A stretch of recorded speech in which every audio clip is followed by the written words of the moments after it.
큐티아 여러분 안녕하세요. 오늘은 6월 1일 화요일이에요. 함께 기도하고 큐티 시작해요. 하나님 아버지, 오늘 아버지의 말씀 앞에 서게 하시니 감사합니다.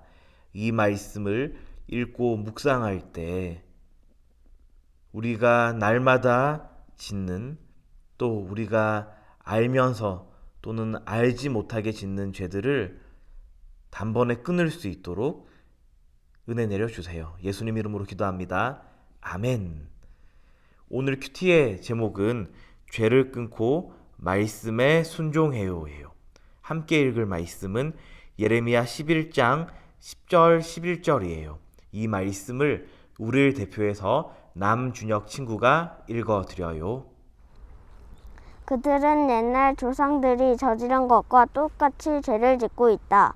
그들의 조상은 내 말을 들으려 하지 않고 다른 신들을 따르며 섬겼다. 이스라엘 집과 유다 집은 내가 그들의 조상과 맺은 언약을 깨뜨렸다. 보아라, 내가 곧 유다 백성에게 피할 수 없는 재앙을 내릴 것이다. 그들이 내 말 듣기를 거절한 자기들의 선조와 죄악으로 돌아가서 다른 신들을 따라 섬겼은즉 이스라엘 집과 유다 집이 내가 그들의 조상들과 맺은 언약을 깨뜨렸도다. 보라, 내가 재앙을 그들에게 내리리니 그들이 피할 수 없을 것이라. 아멘. 하나님께서 세상을 창조하신 것은 우리 사람과 사랑의 사귐을 갖기 위해서예요. 이 사귐을 확실하게 하시려고 하나님께서는 백성과 약속을 맺으세요. 이 약속을 하나님께서 말씀으로 맺으신 약속이라고 해서 언약이라고 해요. 그런데 하나님께서는 말씀하시는 데에 거짓이 있으신가요? 없어요. 그리고 하나님께서 말씀하신 것을 하나님께서 어기실까요? 아니에요. 그래서 유일하게 하나님의 말씀만이 언약이 돼요. 오늘 본문에는 시내산 언약이 언급되어 있어요. 우리가 읽지는 않았지만 오늘 말씀에 포함되어 있는 내용인데요. 4절에 이렇게 기록되어 있어요. 이 언약은 내가 너희 조상들을 쇠 풀무 애굽 땅에서 이끌어내던 날에 그들에게 명령한 것이라. 곧 내가 이르기를 너희는 내 목소리를 순종하고 나의 모든 명령을 따라 행하라. 그리하면 너희는 내 백성이 되겠고 나는 너희의 하나님이 되리라. 아멘.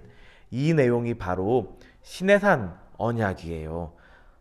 조금 더 이 내용을 쉽게 정리를 하자면은 쇠를 녹일 만큼 뜨거운 이 쇠 풀무처럼 고통스러운 애굽에서의 삶에서 하나님께서 이스라엘 백성을 부르셔서 하나님과 연합되어 자유롭게 하나님을 예배하는 축복의 삶을 주셨다는 게 바로 방금 읽은 4절 내용이에요.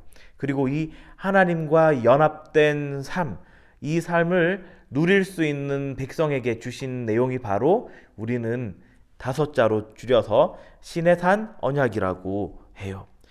이제 하나님의 말씀에 순종하며 살면 되는데 이것이 참 쉽지가 않았죠.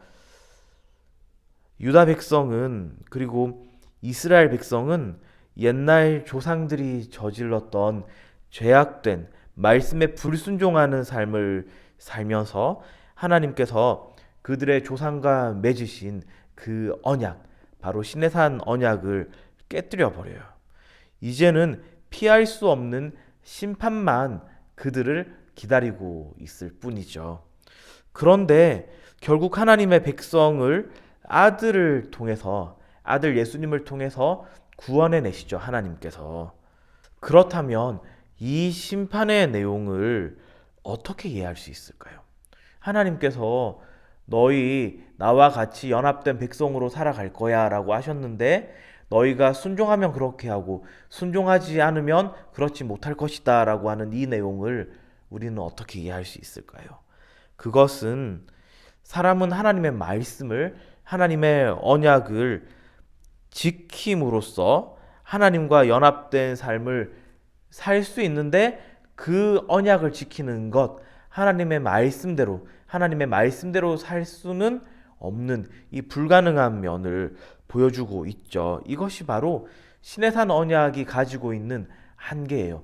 하나님의 말씀에는, 하나님의 언약에는 한계가 없지만 우리가 이 시내산 언약을 그대로 지킬 수 없는 데서 비롯되는 한계라는 것이죠.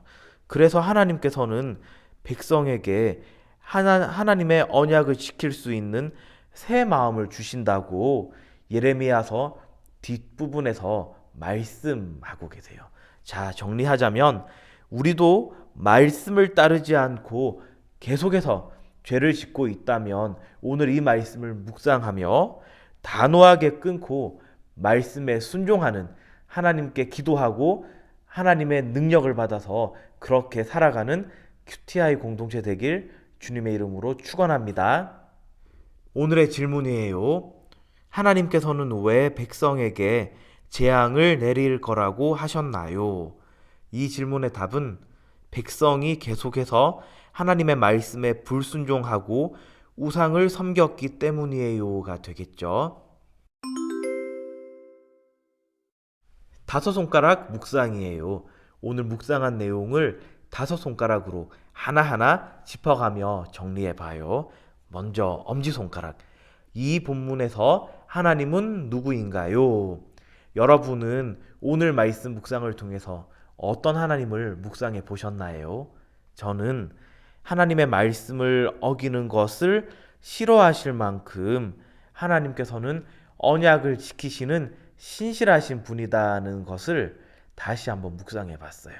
그래서 하나님께서는 이스라엘 백성이 시내산 언약을 깨뜨렸다고 하시지만 결국에는 이 하나님의 언약을 지켜내시도록 뒷부분에 나오는 내용도 잠시 언급해 드렸지만 우리에게 새 마음을 주셔서 하나님의 언약을 온전히 이루어 가시는 그 하나님을 저는 묵상해 봤어요.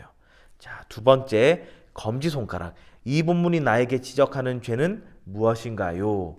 저는 하나님의 경고와 심판은 결국 백성이 돌아오게 하시려고 하시는 건데 하나님의 심판은 나를 힘들게 하시려는 것으로만 여기고 불평했던 그 모습을 묵상해 봤어요. 자, 세 번째, 중지손가락. 이 본문이 나에게 주는 교훈은 무엇인가요? 여러분은 오늘 말씀 묵상을 통해서 어떤 교훈과 가르침을 묵상해 봤나요? 저는 무관심이 심판보다 더 무섭다는 사실을 묵상해 봤어요. 왜냐하면은 하나님께서 이 이스라엘 백성, 특별히 유다 백성에게 경고하시고 심판하시는 것은 결국 이 유다 백성이 하나님께로 돌아오게 하시려는 이 하나님 아버지의 가슴 아프시지만 사랑하시기 때문에 그렇게 그 고통도 감내하시는 그 모습을 묵상했거든요. 그래서 무관심보다 더 무서운 것은, 심판보다 더 무서운 것은 무관심이구나 하는 것을 배웠어요. 자, 네 번째, 약지손가락. 이 본문이 나에게 주는 위로는 무엇인가요? 저는 하나님께서 심판 이후까지도 인도하시는 택하신 백성의 주관자이시라는 사실을 통해서 큰 위로를 받았어요. 하나님께서 심판하시지만 결국에는 그 심판 이후의 삶까지도 하나님께서 이끌어 가신다는 것이 저에게 큰 위로가 되더라고요. 자, 마지막으로 새끼손가락은 적용이죠. 여러분께서 말씀 묵상하면서 나름대로 결단하고 다짐한 내용이 무엇인지 정리해 보길 바래요. 함께 기도해요. 하나님 아버지, 오늘 이 말씀을 통해서 우리에게 심판하시지만, 경고하시지만 그것이 하나님의 또 다른 사랑의 표현인 것을 깨닫게 하셔서 감사해요. 하나님, 저희가 혹시 익숙하게 짓고 있는 죄들이 있다면은 하나님께 기도하며 하나님의 능력을 구하며 단호하게 끊고 하나님께 더욱더 순종하며 살아가는 그런 멋진 믿음의 공동체 되도록 인도해 주세요. 예수님 이름으로 기도합니다. 아멘.